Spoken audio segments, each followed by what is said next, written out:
I'm Molly, you're watching Mirror Readings, and today we're talking about Gene Key 53, which has the shadow of immaturity, the gift of expansion, and the city of superabundance. This gene key is very dear to my heart. I have it in my life's work, and God help me in my EQ, emotional quotient. So this key is a big part of my evolution. If you are curious about your Gene Keys profile, please get a reading from me. You can visit mirrorreadings.com to see all my offerings and subscribe to this channel to save 15%. All right, now I'm just stalling because I don't want to deal with my shadow of immaturity, which is immature AF. You're beginning to see how sneaky this shadow is. Immaturity can find any which way to justify itself, right? Divine rage, injustice. I mean, it can take any number of forms, but immaturity is immaturity. And also it refers to just a stage that human evolution has been in and is just starting to come out of, believe it or not. The Gene Keys defines immaturity as having not yet discovered the ability to look within. All right, so when we're immature, we're constantly looking outside of ourselves for validation, peace, meaning. We have not yet turned inward to realize that all of those things are contained within us. The Gene Keys also considers this shadow, not just in terms of a single incarnation, but like a level of soul's maturity. It takes many lifetimes to develop the type of maturity that we're looking for from the perspective of this shadow. The dilemma of immaturity is restlessness, and restlessness causes us to run away from pain towards pleasure, even if that pleasure ultimately brings us more pain, and just a general inability to sit with our feelings, in addition to constantly looking outside ourselves for meaning, validation, etc. God, it's crazy how nervous I am talking about this shadow because it's me. I think probably another feature of my immaturity, gosh, this one is so slippery, is being embarrassed about it, right? Is to just to try all the time to pretend like it's not as bad as it's been for me, but it is. And for me, one of the worst features of this shadow is the blame game. Oh my God, I can just blame the F out of anyone for anything at any time. And blame and whining is a form of self-validation, but again, it's not coming from my soul. It's not coming from deep within. It's me not having anyone to validate me, so I'm just validating myself. But again, I'm still externalizing, right? And the goal of transmuting this shadow is to be able to go within. When this 53rd shadow is repressed, it can make us solemn and overly serious and everything is the end of the world, right? And it can also make us in a reactive state fickle. And when we're fickle, we literally cannot sit still long enough to evolve.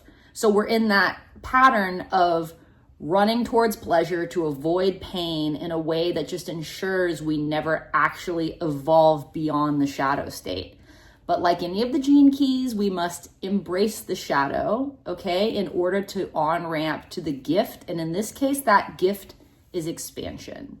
So recognizing my immaturity in the moment, I think, is one of the greatest skills I've cultivated by working with the Gene Keys. I'd like to think that more often than not these days, I can catch it in real time and be aware of when I'm clinging to it, right? So sometimes if I'm not able to interrupt my own negative thought patterns, I will literally expand myself physically as an on-ramp to stabilizing this gift of expansion. And you know what? It works. Expansion is all about slowing down and being fully present in the moment, right? And maybe even expanding our consciousness to hold the perspective of others. Maturity is all about slowing down, right? When you think about physical maturity, that's one of the features of it. And also our perspective matures. We're able to hold more people's opinions because we've just been exposed to them over time. So this expansion, sorry, there's a helicopter Good old LA, all right? A less mature version of me would have gotten like really frustrated and just stopped filming and don't even use that take. The helicopter.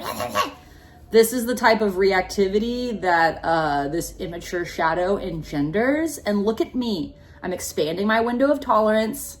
I mean, what is that noise outside? God, I'm being tested right now. But this is me expanding my window of tolerance to handle all of the noise outside, including the helicopter. And now there's a siren coming gently. I hope you can't hear it.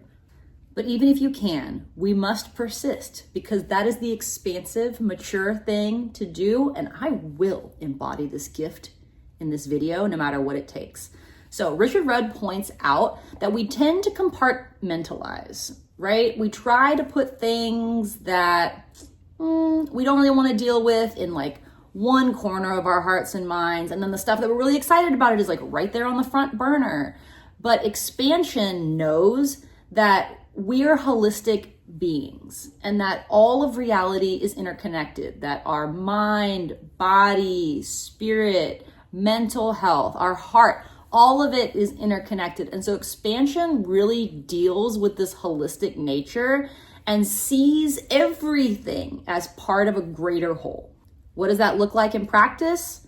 Well, it can look like remaining neutral even in the face of really stressful stimulus. Like when we are connected to that interconnectedness and we see a little thing that we don't like, we know the whole of life has our back. We know that the Creator is only putting in front of us what we can handle, all right, and what we need for our cocoon correction. That's our soul's correction in this lifetime, and that everything that's happening is feeding into the whole, okay? So there are no individual instances of something wrong happening, even if it seems that way, even if it's the most horrible thing imaginable. Somehow it is advancing the plot of our soul's journey as individuals and as a collective. And gee willikers, it takes a very advanced level of soul maturity to look at the world, okay, in 2025, now going into 2026, and not freak out, to see what's happening and being able to be like, oh, this is somehow like for the highest good of our evolution. I mean, that's really, really challenging. When this gift is really stabilized within us, we realize that anything we want to change in the world, we have to change within ourselves. I'm very fortunate that I got Regina Louise as my teacher when I did Hoffman process a few years ago.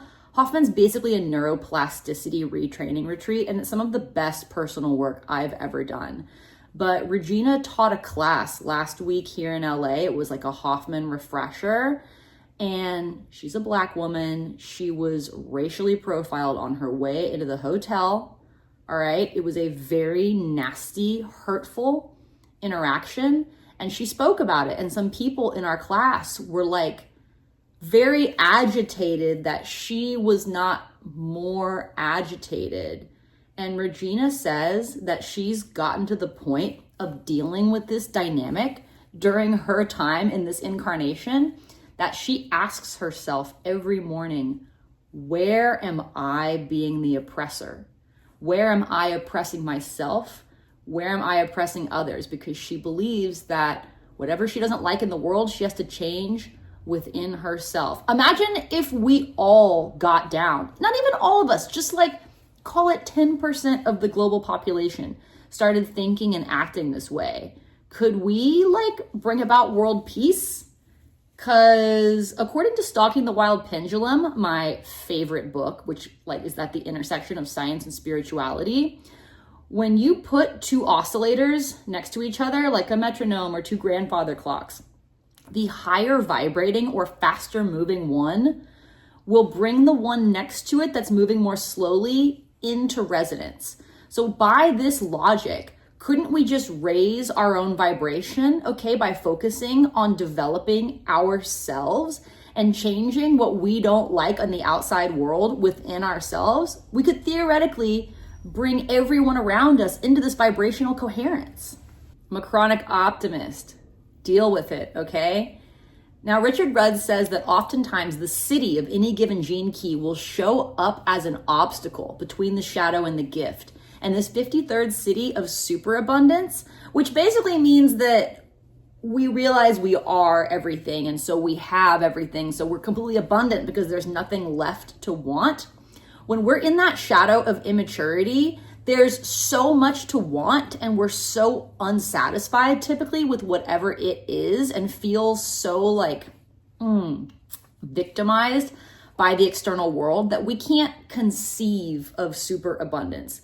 There's so much to want that it's in the way of us expanding our perspective into realizing that we are everything and we have everything. By the way, including the power to cultivate the things that we want and need that we don't yet have.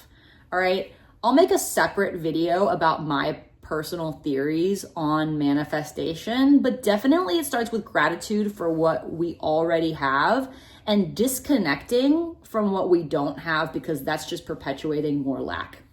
I digress. We're talking about the city of superabundance. And no, it doesn't mean having everything in the material realm. That was what I thought when I first read it, okay? My immature ass being like, sick, I get to transmute my own immaturity and be rich AF.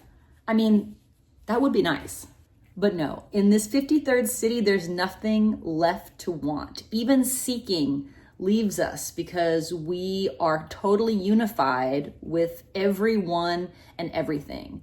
And maturity flowers over time. We can't force it, and it comes from experience. So does this city of superabundance, where as we expand our perspective more and more to the point where I believe we're merging with our higher selves, the creator, and other souls, okay, there's nothing left to want because we're in unity consciousness. This desire that we have in the material realm, it's a feature of being human. And I personally believe that we are currently expanding our consciousness beyond the limitations of our current expression of humanity to bring in a new expression of humanity. To passively and delightfully witness life without attachment is to be super abundant, all right? There's always paradox in these gene keys, particularly the city, right? So we're super abundant because we have everything, because we don't need anything. I feel like I've explained this enough, haven't I? I'm Molly, you're watching Mirror Readings. Thank you so much for visiting my channel. And if you'd like to get a Gene Keys reading from me, please visit mirrorreadings.com. Also, if you haven't subscribed to this channel yet, it helps me so much. Please do it, and thank you, thank you, thank you.